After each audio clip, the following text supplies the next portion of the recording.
Welcome to Leadership Lessons from the Seat of the CEO. Today, my guest is Phil Thomas. Phil has taken the iconic brand of Cannes Lions through a significant trajectory of growth and built the brand to what it is today. He's the chair of Cannes Lions, and he's also taken on more recently the role of Chief Creative Officer across Informa. In addition, he's chair of Comic Relief and has a few other leadership roles alongside. But perhaps more importantly, let me talk about the conversation we've just had. We've talked about how do you build a brand and how do you move it into an ecosystem play. We've talked about the difference between power and influence.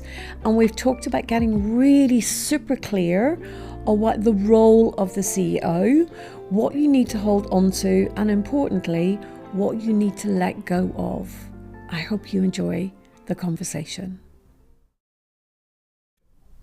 Phil Thomas, welcome. Thank you very much. Delighted to see you. We were just saying it's been a while.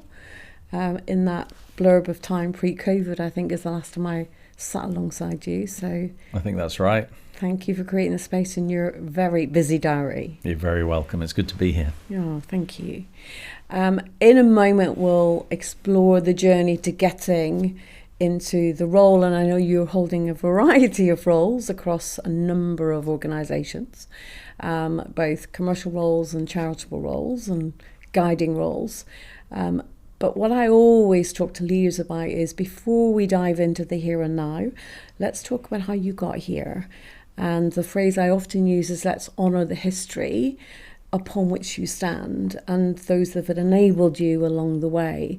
So could you just give us a flavour of the journey to get to where you are today, and then we'll go on to talk about the mentors and the guides that have helped. It really began with my parents, because my father was an academic and he had started life very, very poor, like properly poor after the war, during the war. His father was killed and he lived in what you would describe as genuine poverty in West Wales with his widowed mum.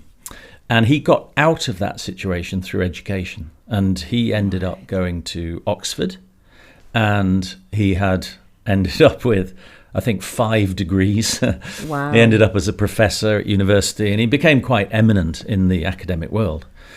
And therefore, he valued education a lot because it had given him an opportunity to really change his life. So the pivotal moment for me was when I realized at school that I was not particularly academic. I was trying my hardest. All my reports at school were, he seems quite bright, but actually he's also very lazy. And I was trying my hardest, so I couldn't really understand what they meant. So the pivotal conversation was with my mum and dad when I went to them and I said, I don't think I can go to university. I could probably just squeak into a mediocre university, but it's not for me. I want to go to art college to do photography.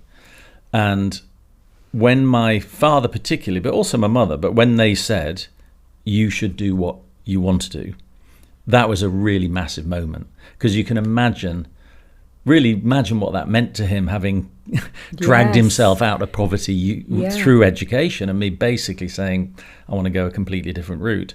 And their support of that was the whole beginning of my journey. And they could easily have said what a number of my friends' parents said, which is, no, you have to get a degree. Yes. To this day, I don't have a degree, but they didn't. That's amazing. I didn't know that. Thank you for sharing. And that's often when we're working with clients, we go right back to those formative years because they've set some strong foundations. And sometimes, obviously, the ancestry before that, and I can hear that is the case for your parents. And clearly they've carried something through to you from that experience. Thank you. Wow. So let's talk about the world of work. This human in front of me now that we understand hasn't brought a degree, maybe has broken away from some of the classic expectations, and fantastic to your parents for giving you that freedom. Let's talk about how you've entered the world of work And just some headlines in terms of the journey. For those that don't know you, it would be really good to understand your journey from your writing through to editing, through to MD and more senior roles, just so we've got that landscape. Yeah, I mean, I won't go into too much detail because it's a long, we've only got a half an hour or an hour, whatever it is. So, but it's really been, at the beginning especially, it was a process of experimentation, because well, I knew that I wasn't academic. As it turned out, I subsequently learned that I had dyslexia, and that's why I really couldn't do very well at school. So I went the artistic route, tried to become a photographer, realised I wasn't particularly good at that either. That was a bit of a shock. And I just tested things, and I eventually began just writing about things that I'd seen. I went to Africa to take pictures for a charity in Africa. When I got back, I realised the pictures weren't particularly good, but the journal that I kept alongside it seemed to have some promise. So I started to think, well, maybe actually, despite my dyslexia, maybe there's an opportunity to write. And it was that testing, really, that I ended up in magazines. And then ultimately after that, I think, one of the things I say to people when they ask about careers, and what the most important thing to be in a career is, I always think one of the most important things is to be completely open-minded. And the way that I put it is, I say, in your career, you should just say yes. And it's not a very good idea in life just to say yes. I think in life, there are lots of things you should say no to. Yes. But I think at work, what I found anyway is if you just embrace things that come your way, it really does open opportunities. And so what I've said in my career is basically, go on then, I'll give it a try. And never with the caveat of, this isn't in my job description, or this means more work for me, am I going to get more money, or where's it going to lead in long term, or anything like that. So as opportunities have come my way, I've basically more or less nearly always just said yes. Wow, what a great philosophy to have. And one of the things, so maybe I just insert a little thing here. I've known you, and we have worked previously in the same organisation. So I've known you, I think, for about 15 or more years.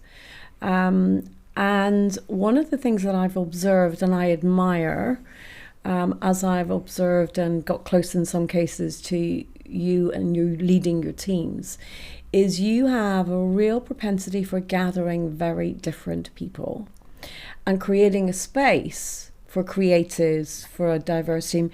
Even before, dare I say it, the whole language of diversity and inclusion became the norm at the board table. I've seen you do that. And so you've probably been a mentor and a guide for very different folks along the way. Could you say a little bit more around how you keep that diversity within your team? Because I think it's still evident even in your organisation today. I think that's partly where I come from. So I've been given all these opportunities without any real formal education. People have got MBAs, people have got degrees from wonderful universities, but I've still been given these opportunities. So it seems to me that there's a lot more to life than just what people have done in their academic career, for the first point. But also the organisation that you've just referred to, EMAP, which some people may know is a very big, successful publishing company. I remember really well when I joined the board of a part of EMAP, a subsidy of EMAP's, and I looked around the boardroom, and it was really, I remember this so well. I looked around the boardroom and I said, that person there went to Oxford. That person there left school at 16. That person there went to a red brick university and was a teacher for a while. That person there went to Trinity College, Dublin. This person here went to an art college. It was so diverse. And their philosophy was really simple. We just literally don't care where you came from. Yeah. All we care about is what you're going to do. Yes. Do you work hard? Have you got good ideas? Are you creative? Are you nice to work with? These are really basic things. And I've found in my career that it doesn't. There is no formula for that, and it can be any kind of person can do that. So let's maybe close off this piece with asking about who've been the beyond your parents, who've been the mentors that have really helped and guided you, and what would be those few golden nuggets that you still hold dear from those conversations? Yeah, I think broadly, I think about this a lot about, what makes a good boss, right? So people who are CEOs, they're bosses, and lots of people are bosses of divisions and teams and stuff. And I've had a lot of bosses in my time, and I've had some terrible ones, and I've had some mediocre ones, and I've had some really good ones. And a while ago, I was trying to analyze the 4 or 5 bosses that I've considered to be really, really good. Mm-hmm. And what is it about them? Because they were all incredibly different personalities. Yeah. And some of them were really hard, and some of them were soft, and some of them were easy, and some of them were difficult. So there wasn't really any obvious theme in what made them great bosses. But ultimately, it came down for me anyway to, have I learnt anything from them? Yes. It was actually that simple, because I've had bosses that I've just learnt nothing from whatsoever. And the bosses that I valued are the ones that you genuinely learn from. Mm-hmm. And I've had 5 or 6 in my career, and it's not just their talent or their knowledge or their experience, it's their ability and desire to pass that on to you. Mm-hmm. And that's the difference, I think. Yes. So they could be, they're very different personalities, these people, and but they've got a desire and a willingness to pass on their knowledge. Mm-hmm. That in my book is what makes a really, really good boss, because you're developing the next generation. You're doing it in a kind of selfless way, even though maybe they didn't wake up in the morning and say, today I want to carry on being selfless. They were just natural teachers. Mm-hmm. And that for me is what makes a great mentor, a great boss. So maybe in a way you're being true to your heritage, just in a different form, is what I'm noticing there. Yeah, possibly. Yeah, I think that's right. I've tried to do that where I can. Yeah. It's difficult sometimes, because if you don't feel, I think for all of us, we don't feel that smart. We don't feel that. We don't feel like great oracles or anything. We just are. We just are whatever we are. Yeah, exactly. And so therefore, if you're, I've always found it really difficult, the balance and the line between trying to pass on knowledge and not being patronizing. Yes. And indeed. It's really tough, isn't it? Yeah. Because you can say stuff and you suddenly realize, they already know that. Why am I telling them that? They already know that. And I think that's what I've always been really, really wary of. Mm-hmm. And maybe I've held back in the past, because I've just thought, do I have any right to say these things? You probably know this already, or whatever. So I think you've got to balance that, and you've got to find the line between that. But that's what stopped me in the past, is kind of this lack of confidence that actually, what right do I have to teach you anything? Yeah. That's a really lovely segue onto one of the key transitions I'd love you to speak to. Quite a lot of people who are listening to this podcast and who may get it passed on to them for healthy provocation, I'd love you to talk about transition, and in particular the transition from, let's call it managing director role, and they'll be called different things in different businesses clearly, but into that CEO seat. How would you describe that transition for you, and what adjustments did you make to create space for those that were assuming your roles behind you? I was the CEO of a public company, which is a little bit different from being the CEO of a private company. Yes. But broadly speaking, you go from any semblance of execution into strategy and stakeholder management. Mm-hmm. That's the fundamental difference. Yes. Because even when you're a managing director of a division, you are involved in the execution in some way or another. But when you're the CEO, you have to delegate all of that, and your whole I mean, it's so interesting because when I became CEO of the PLC, I thought I knew what the job was. I genuinely thought I knew, because I reported to CEOs for years. Yes. And what I thought it was just a sort of trumped up managing director role, just like bigger than that. I had no idea what the actual job was. And the actual job of a CEO, especially of a public company, is the stakeholder management. And it's largely about the investors, future investors, current investors. It's about the culture of the entire organization. It's about managing your people in a really broad, holistic way. It's getting out of the detail and allowing the team that you've got to get on with that detail. And it's about strategic, long-term thinking. So if you're spending your time as the CEO worrying about this year's numbers, you're basically doing the job wrong, because other people need to do that. You've got to be thinking about the next 2 to 3 years, thinking about what kind of culture. What I realized, I got some great advice from one of my many mentors, a guy called Duncan Painter, who was my predecessor. And he said, you've got to work out what is it that only you can do as the CEO. Great advice. And there are certain things only you can do. So only you can really sit in front of a potential investor and paint the vision. Only you can really be the person that says, these are the behaviors we tolerate. These are the behaviors we're going to encourage. This is the culture I want to build. So, only you can build the board in the way that you want it to. So there are certain things only the CEO can do. And I think when you become a CEO, it's absolutely critical that you work out what those are and you drop everything else, because otherwise you end up doing 3 jobs.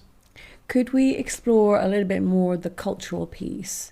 What have you learned in terms of how you hold that, how you nurture it, and importantly, how you bring people with you in that vision that you've painted around culture? I think when you're running a business or a division or whatever, if you're a leader, you've basically got to think about 2 things. First is the business, right? And that means a lot of that means, are we clear on the strategy? Yes. Are we clear what we're not going to do? Are we as clear about what we're not going to do as what we are going to do? Are we running this business in the correct way? Is the investment right? All of those kind of business-related things for the delivery of the outcome that you need. Yeah. That is a massive part of your job as a leader.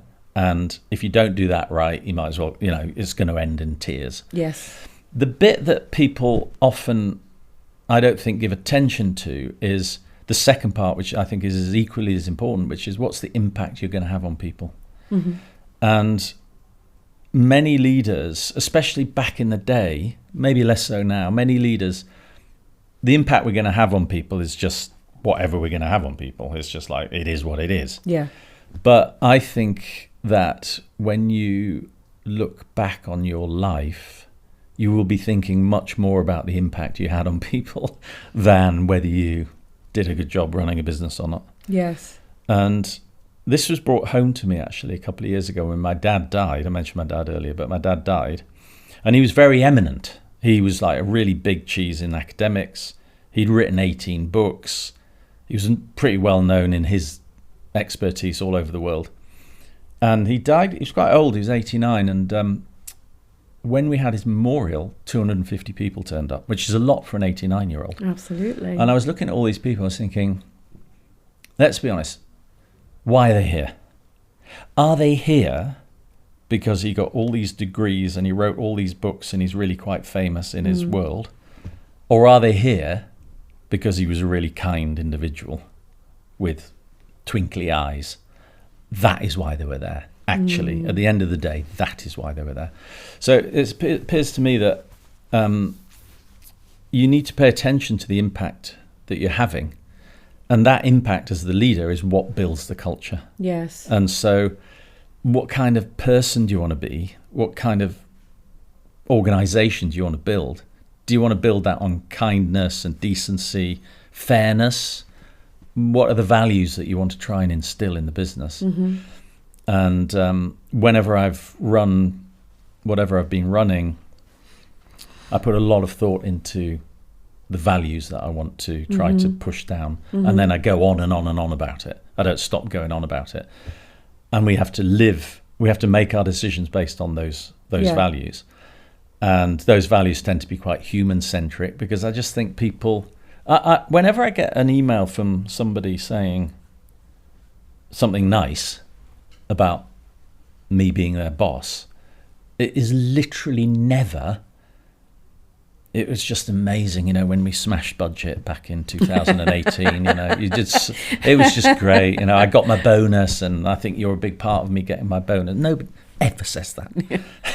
They always say, nicer things about the culture. So I think it's important, and I think it's critical to a successful organisation. What have you learned about your own core values? What's been the insight along the way?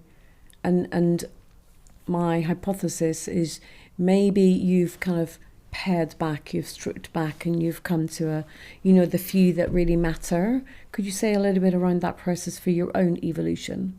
Yeah, I mean, I'd recommend anybody does this, actually, because we do spend lots of time in boardrooms trying to work out what the values of our companies are, or values of... But we don't spend much time really thinking about our own values, and it's quite a tough thing to do, to boil it down. But if you're going to map out what makes you happy, it's very important to be really clear on your own personal values. And the reason it's important is because what you will find is, if you're in an environment that rubs up against those values, you're really unhappy. And it explains a lot to you as a person when you think, why does this person irritate me so much? It's because they are rubbing up against your own values. And so therefore, knowing what your values genuinely are is an incredibly important thing. And for me, it kind of starts there. You've really got to do that. And one of my values is, I'll just go into one of them, but one of them is about fairness. And now, if I'm in an environment that I consider, or if I'm around a really unfair decision, really, really bothers me.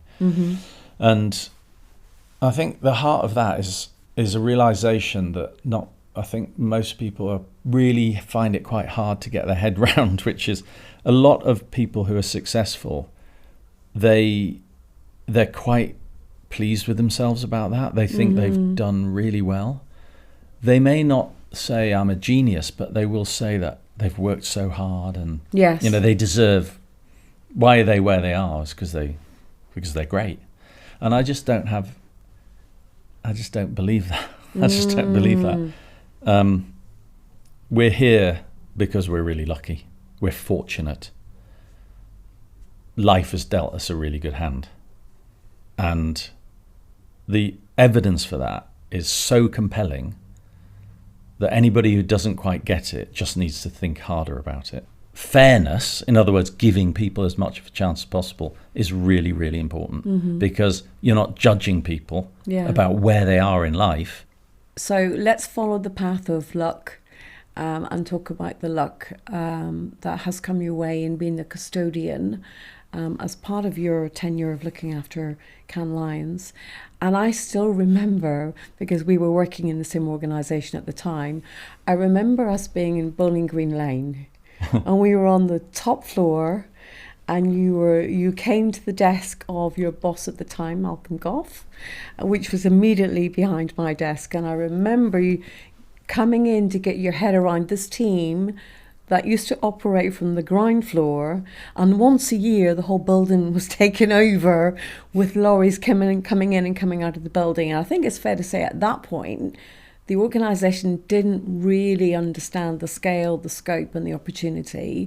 Could you give us a flavour of that part of your career and what it has taken, and not just from you, obviously you've been in the lead seat, but from you and your team to get it to where it's been nurtured in 2025? Yeah, I mean, again, that was the outcome of, I'd had, everybody has ups and downs. I was coming out of a really low period in my career. I'd basically been fired from a role that I had, or moved sideways or whatever.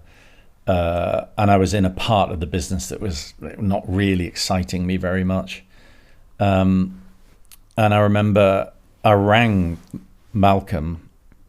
I knew they were looking for a CEO of Cannes Lions, and I just rang him and I said, is there anything I can do to help? And actually I genuinely meant, while you find your CEO. Yes. I had been to Cannes many times before for the film festival. And Cannes Lions, which is what Tess is talking about, is an advertising festival. So it's a bit like the film festival, except it's for advertising, marketing, PR, communications, stuff like that. And I'd been to the film festival for many years, and that was a big deal. It was a really big deal. And the first year I went to Cannes Lions, I remember thinking, this is weird, because everybody in the industry thinks it's massive, and I'm saying it's really small. You know, for an industry that is just one of the world's biggest industries, marketing, you know, communications, advertising, just massive. But this event is tiny. I just couldn't get my head around it. And I just thought two things. I thought, one is, I wonder if we can make this a commensurately big event for the size of its industry. And I also wonder whether we can make it culturally important, like culturally relevant, because it felt like it was an industry talking to itself. It felt very insular. I wonder if we can make it, you know, look outwards and be more culturally relevant. But and I didn't really know what I meant. But looking back, I think what I meant was, you know, to get sport in there, entertainment and music and all the different elements that we have now.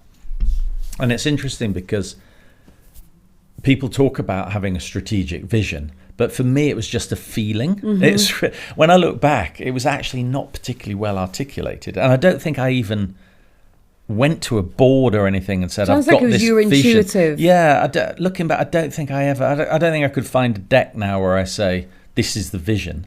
But in my head, I just had a feeling about it. And I think that's all you need sometimes. You just got to I know vaguely what I want to try to do, which is I actually want to make Cannes Lions more important than the film festival. More important to the city of Cannes, more important to its industry. Yes. More important to all the different touch points. That's what I want to do. And I didn't really know how the hell I was going to get there. And it's taken a long time. And it's not just me, by the way. It's a lot of brilliant people. But you don't need a really brilliant strategy that's perfectly articulated. Sometimes I think you just need a feeling. And if you have a feeling, you can be quite flexible about what that really means. And that certainly worked with Cannes Lions. I did a little search on ChatGPT this morning. Yeah. And one of the things I said, describe the journey of Cannes Lions from 2006 through to current time. And it's the words it uses, there's been a strategic evolution that has moved it towards an ecosystem play, which sounds like it's what how you're describing all those component parts and touch points and joining them together, because you could feel into it that there was a much bigger opportunity. Yeah. So I just, obviously with retrospect, I can hear that's what you've done. Yeah, and I think this podcast is for people in running organisations. Yes. So maybe I'll just give one little example that stood me in really, really good stead, because what we had was it was a business that was addressing one particular audience, right? So at the time, it was really, its customers were creatives within advertising agencies. And what I realized was that's a very small part of this ecosystem. Yes. Because this ecosystem includes CMOs, marketing officers.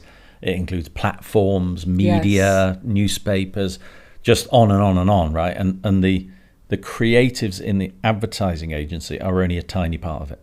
So if we're going to grow this business, we need to reassess our market. We need to have a different view of who we're going to serve. Now, the risk with that is that you lose your core, right? Yes. So you can't afford to lose. You don't want to do all that and then the core leave you, because that's a disaster. Of course. Then the way we got around it was we invented a persona. And this has stood me in such good stead in the past. We invented this persona who was an absolute diehard creative in an advertising agency. We gave him a name. He was called Roberto. He was based in Argentina. We wrote a whole history of him, where he works, what he's done, what his attitudes are. We had a photo of him and everything. And what we did was, as we were developing all our different ideas, we would genuinely ask whether Roberto was okay with the decision. So will he give us permission to do this? Yes. And it was such a great way of making sure you didn't go completely rogue. Now, would Roberto be happy with everything we did? Maybe not happy, but would he give us permission to do it? And what that did was it allowed us just to push at the edges but not go too far, and develop the business in multiple ways.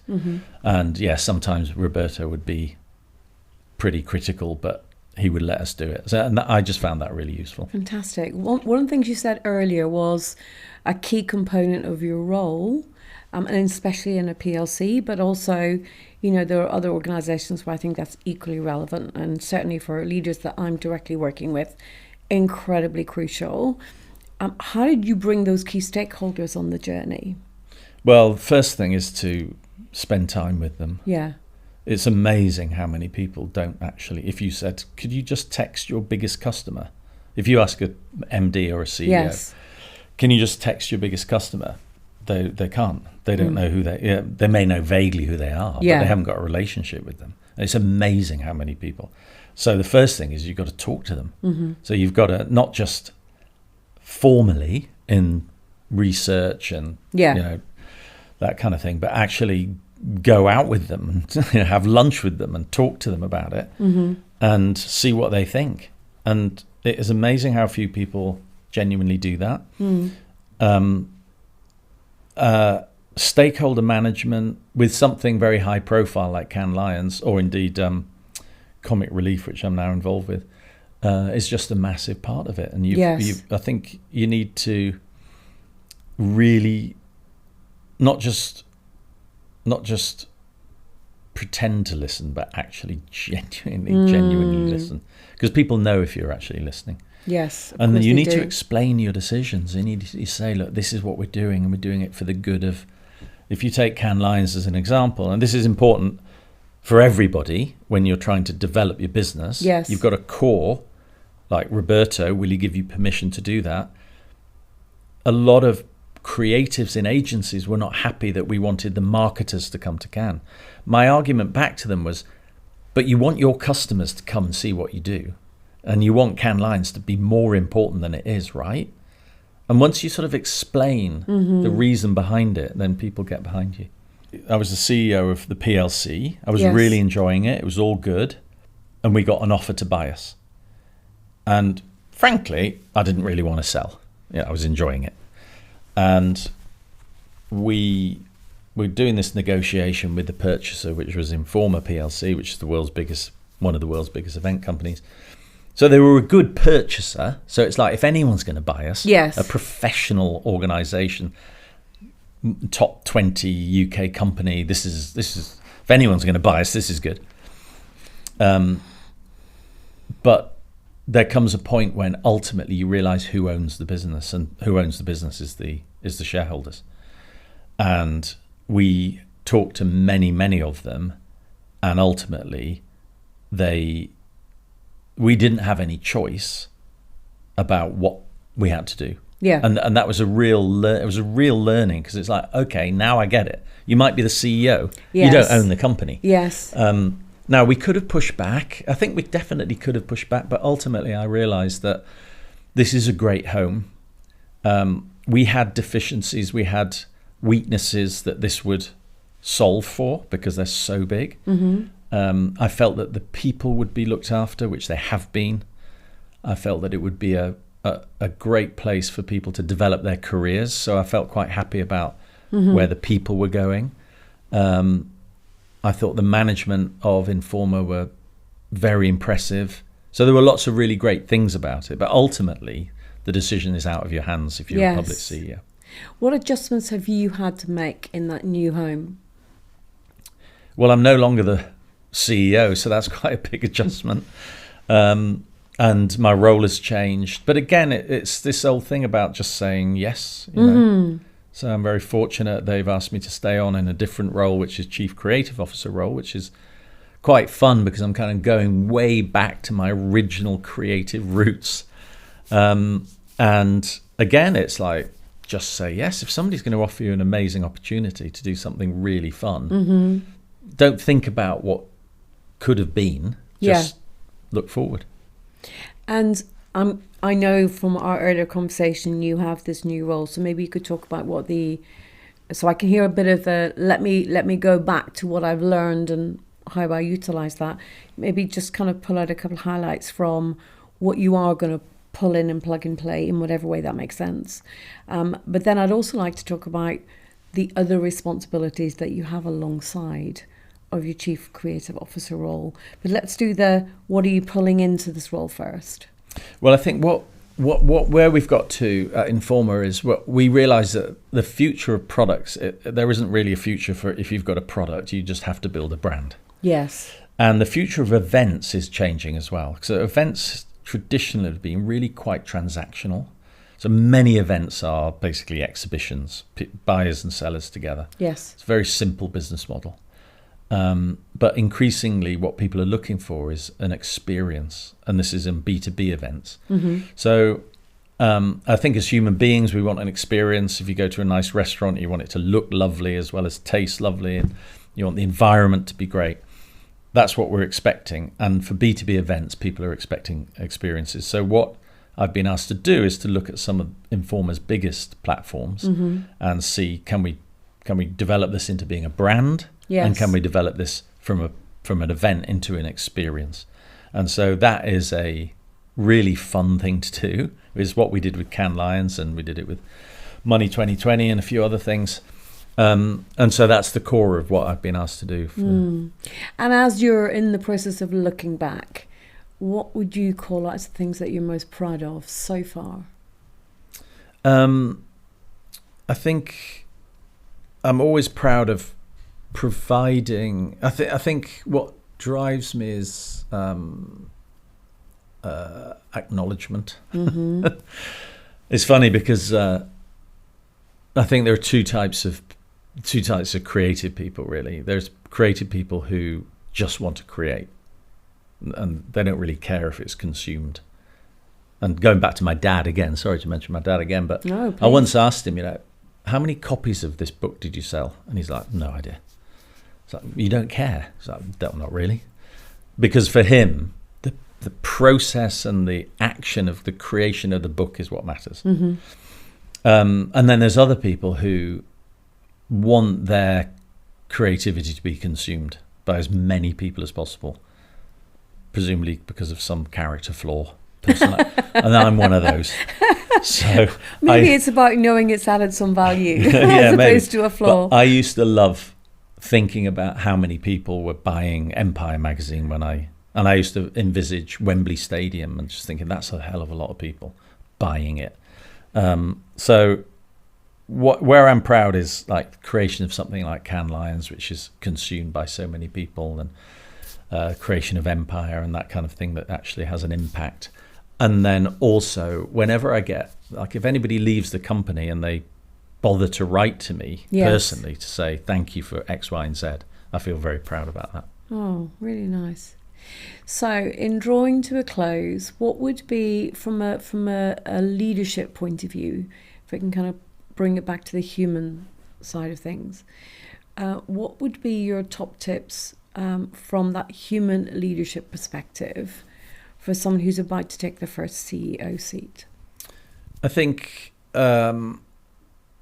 it's nothing revolutionary, but I think you have to let go and you just have to trust people. One of the things that I'm pretty obsessed with is driving decision making as close to the customer as possible.